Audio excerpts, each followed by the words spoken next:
বাংলাদেশে কারো শরীরে মানচিত্র রাখবো না। কুত্তা পিটাতে হারাম লাগে না, টোকাই পিটাতে হারাম লাগে না। মানবিক ছাত্র নেতা হিসাবে, একটি দায়িত্বশীল ছাত্র সংগঠনের নেতা হিসাবে আল্লাহর কসম, আল্লাহ সাক্ষী রয়েছে, ধৈর্য নিয়ে আছি।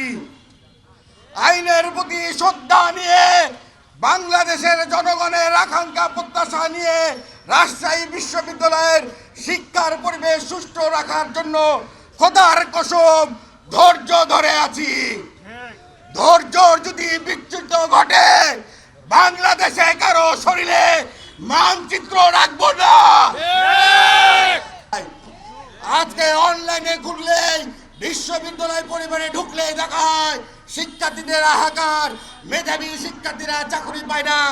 একটি বিশেষ রাজনৈতিক দলের ছাত্র নেতা হলে বিশ্ববিদ্যালয়ের শিক্ষক হিসেবে নিয়োগ প্রদান করা হয়।